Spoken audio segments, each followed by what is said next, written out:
Thank you for joining us on Parochial Christian for Television. Right now, it is your bilingual newspapers. First, the headline. Week-end chargé de bénédictions pour les fidèles du révérend pasteur Samuel Baoya, rassemblés au Love Divine Sanctuary, au Yahshua Mashiach Tabernacle, au Shalom Tabernacle des DEA et même à la diaspora. Ils étaient nombreux à répondre présent à l'appel lancé pour ce grand week-end. Au programme, lavement des pieds, Sainte Seine, Agape et pour clôturer le tout, un conseil d'église tout à fait particulier. Les détails du déroulé de ce grand week-end, c'est dans cette édition.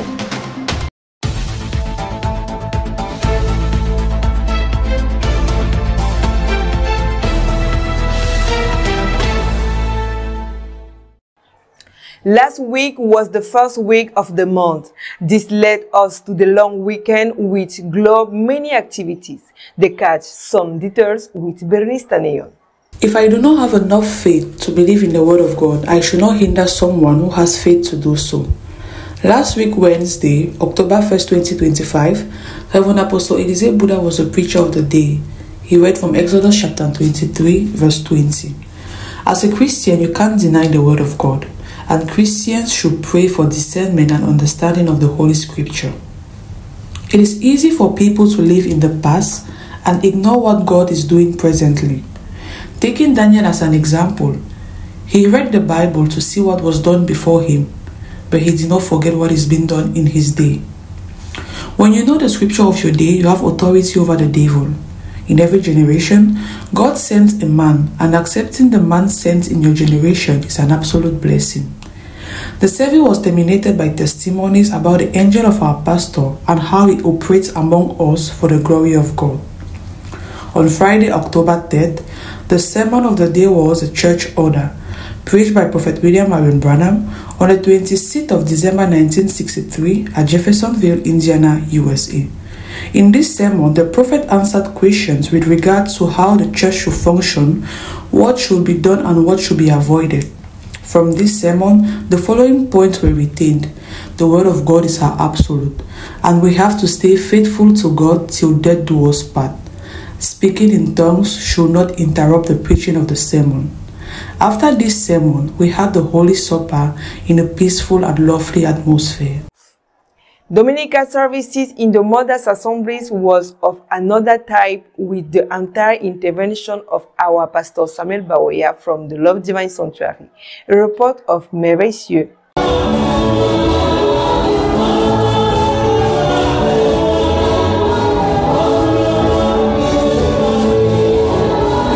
Sunday, 5th October 2025 was the great weekend for the Mothers' Churches, and the preaching having took phases of morning and evening. It was from the Love Divine Sanctuary, Douala, that Pastor Baoya Samuel led its various audiences in various exhortations, touching various necessary points that later on led the congregation to pray unto God for forgiveness of sins. The first phase done will give ground to a break, a moment of communion around lunch among brothers. Later on, in the evening, Pastor Baoya Samuel will come back and exhort partly on a sermon he entitled, "You Will Not Have Another God Before My Face."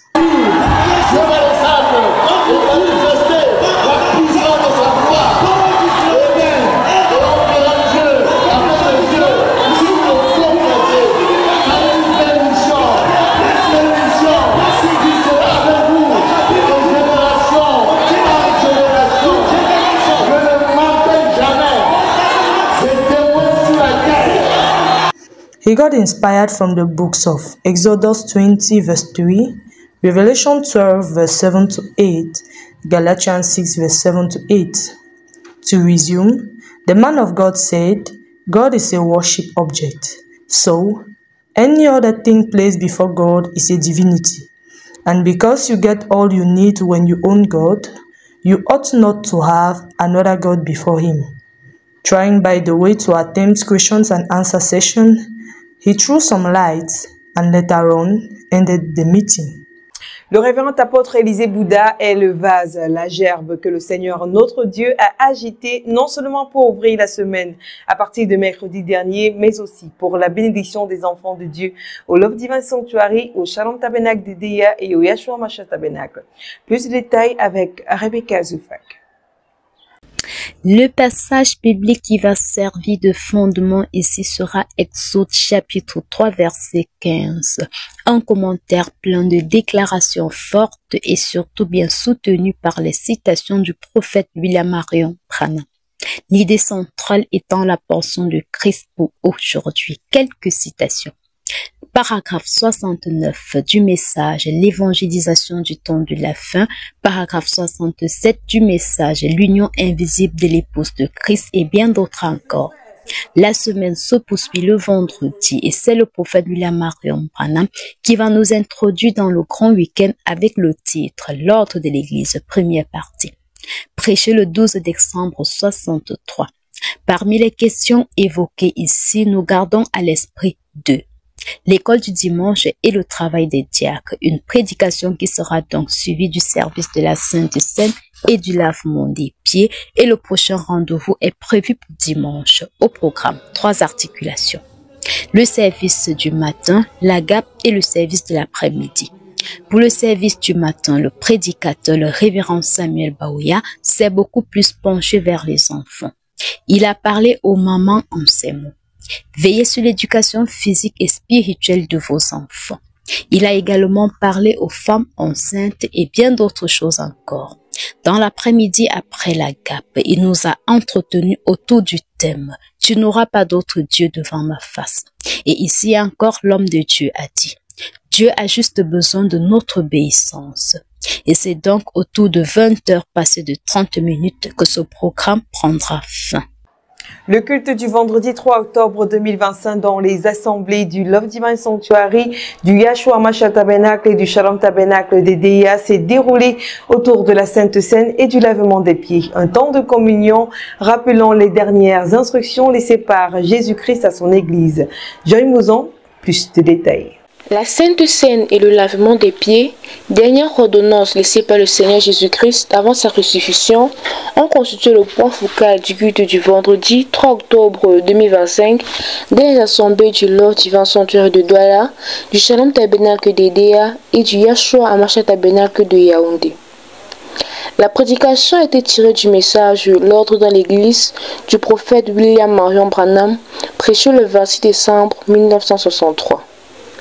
Dans ce sermon, le prophète répond aux questions des fidèles et clarifie notamment la place des dons spirituels dans l'assemblée, rappelant avec insistance que l'esprit des prophètes est soumis aux prophètes. À la suite de ce message, le pasteur Essokoum depuis le Love Divine Sanctuary a présidé la Sainte Seine et le lavement des pieds, conformément à 1 Corinthiens chapitre 11, versets 23 à 30 et Matthieu chapitre 26, versets 26 à 30. Le service est achevé dans une atmosphère de joie. L'assemblée entière a élevé des cantiques et des louanges à Dieu. Le culte dominical du dimanche 5 octobre dans les églises mères, un reportage de Bertie Dibanjo.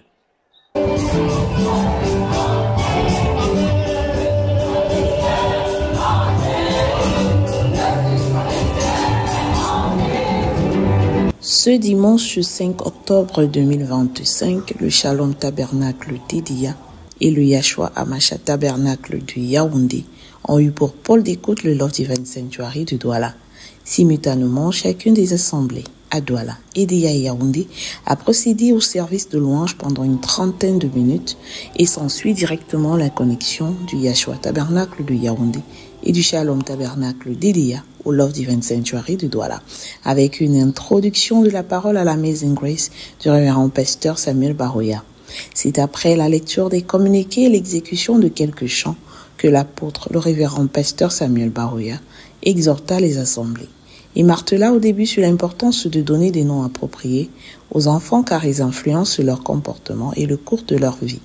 Nous sommes appelés à régner avec Christ en tant que chrétiens. On ne peut pas être élevé sans passer par le brisement. Enlever la suffisance afin d'être humble. Une prière intense sur le fondement du brisement et la manifestation de la puissance de Christ fut dite. Le révérend pasteur Samuel Baouya congédia les assemblées sur un ton d'agape.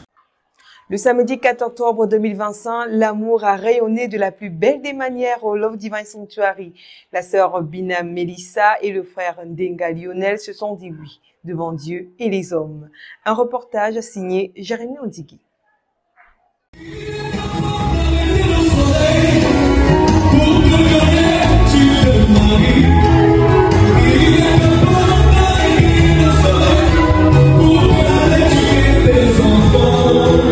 L'amour est un feu d'artifice dans la nuit du cœur. L'amour est une racine qui s'enfonce dans la terre fertile des jours. L'amour est un océan de vulnérabilité aux vagues douces et furieuses. L'amour est un chant éternel, une mélodie qui transcende le temps. L'amour c'est Mélissa, l'amour c'est Lionel. Leur histoire nous invite à croire que parfois le destin place sur notre chemin non pas un prince charmant ou une princesse, mais un compagnon d'âme qui transforme l'ordinaire en extraordinaire. Ce samedi 4 octobre 2025, la flamme d'amour qui a longtemps brillé dans les cœurs de Mélissa et Lionel s'est concrétisée ce jour au Love Divine Sanctuary, devant Dieu et devant les hommes, par une entrée empreinte de joie et de remerciement au Seigneur Jésus-Christ.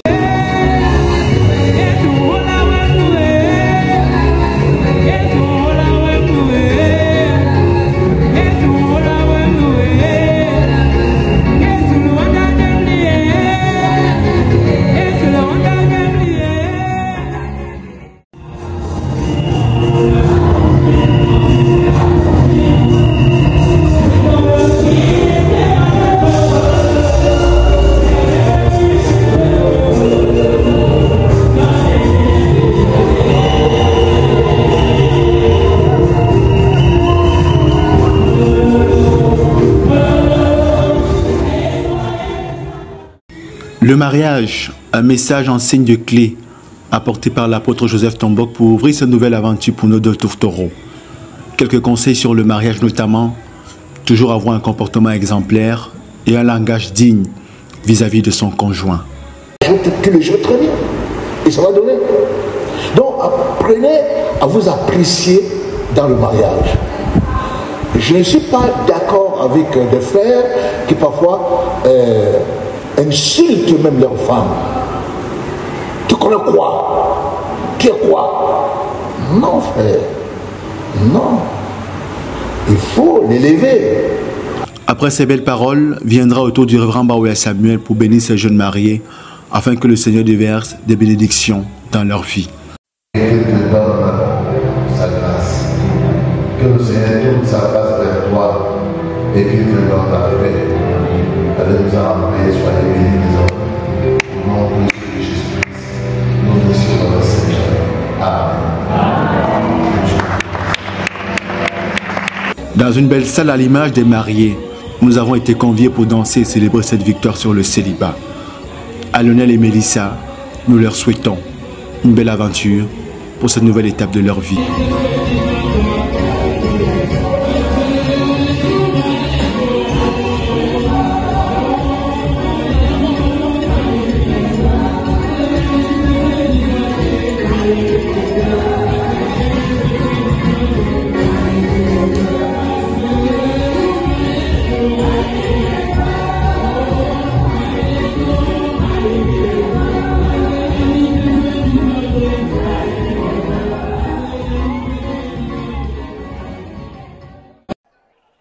L'Église de Dieu est basée sur le fondement des apôtres et des prophètes. Le prophète William Marion Branham définit ainsi l'ordre de l'Église pour le bon fonctionnement de celle-ci. Les détails, c'est avec Baneno Zougia. L'ordre de l'Église constitue l'un des piliers de l'enseignement de notre prophète William Marion Branham, qui, s'appuyant sur les Saintes Écritures, a ramené les choses comme au temps apostolique pour que la maison de Dieu soit conduite selon la volonté du Saint-Esprit. L'Église est placée sous la responsabilité du pasteur, à qui rend compte le pasteur associé, qui assure la bonne marche de l'Église en l'absence du pasteur. Chaque chrétien est tenu de soutenir son Église par sa présence, ses prières et ses dîmes. Il est important de noter que dans ces deux sermons intitulés l'ordre de l'Église, le prophète William Branham enseigne comment doivent opérer les dons dans l'Église pour éviter toute cacophonie et l'intrusion des esprits malins pour faire plus de mal que de bien. L'Église, responsable des siens, a ainsi la conduite à tenir dans les situations difficiles quand l'un des membres est en détresse, comme au temps apostolique. La maison du Seigneur se veut ainsi ordonnée et dans cet ordre, Dieu se sentira à l'aise de déverser ses bénédictions. La journée mondiale des enseignants de l'an 2025 s'est célébrée dimanche dernier 5 octobre, Bertil Dibandio nous en fait une analyse. Le rendez-vous annuel du 5 octobre est le moment idoine de célébrer les enseignants à travers le monde. Cette journée mondiale est l'occasion de célébrer la façon dont les enseignants transforment l'éducation et le soutien dont ils ont besoin pour déployer pleinement leurs talents et leur vocation. La 31e édition de la Journée mondiale des enseignants a été célébrée le dimanche 5 octobre 2025 sous un prisme innovateur, une réflexion approfondie sur le thème « Repenser l'enseignement comme une profession collaborative » a été le centre de partage des différents groupes créés à cet effet. Il en ressort de là que bien que les enseignants jouent un rôle vital dans les systèmes éducatifs en étant des moteurs d'apprentissage, d'inclusion et d'innovation au sein des écoles et des sociétés, nombre d'entre eux exercent ce métier sans bénéficier des structures collaboratives capables de soutenir et de renforcer leur pédagogie et leur bien-être.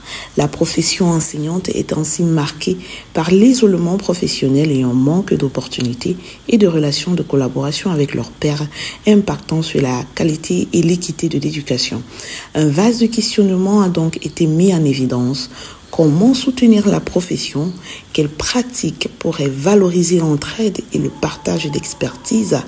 Tout ceci pour mieux renforcer la qualité de l'enseignement, améliorer l'apprentissage et favoriser l'épanouissement professionnel des enseignants. C'est sur ce ton de réflexion que s'est tenue la journée de l'enseignant, ce 5 octobre 2025, à travers le monde. Prenons à présent notre page santé. Le cancer du col de l'utérus est une maladie qui touche des milliers de femmes chaque année, souvent détectée trop tard dans les pays en voie de développement. Heureusement, il peut être prévenu et dépisté à temps grâce à la vaccination, au frottis cervical et à une sensibilisation accrue. Connaître les facteurs de risque, les signes à surveiller et adopter des mesures de prévention peut sauver des vies. Josiane Dilo, reporter santé. Nous sommes au mois d'octobre, le mois de dépistage du cancer du sein et le cancer du col de l'utérus. Le cancer du col de l'utérus touche de nombreuses femmes chaque année, surtout dans les pays en développement. Il se développe lentement et peut être prévenu et détecté tôt grâce au dépistage. Sensibiliser les femmes est essentiel pour sauver les vies. Les statistiques montrent que c'est le 3e cancer féminin le plus fréquent dans le monde. En Afrique, la plupart des cas sont détectés tardivement, ce qui augmente la mortalité. Les facteurs de risque sont les infections par le virus HPV, Human Papillomavirus, les antécédents familiaux de cancer gynécologique, début précoce de vie sexuelle, multiples partenaires, tabac, alcool et faible immunité. Voici quelques signes à surveiller. Saignements anormaux, surtout après les rapports sexuels, écoulements inhabituels, douleurs pelviennes ou pendant les rapports. La détection précoce est cruciale car la maladie peut être silencieuse au début. Le dépistage se fait en faisant le frottis cervical qui détecte les cellules anormales.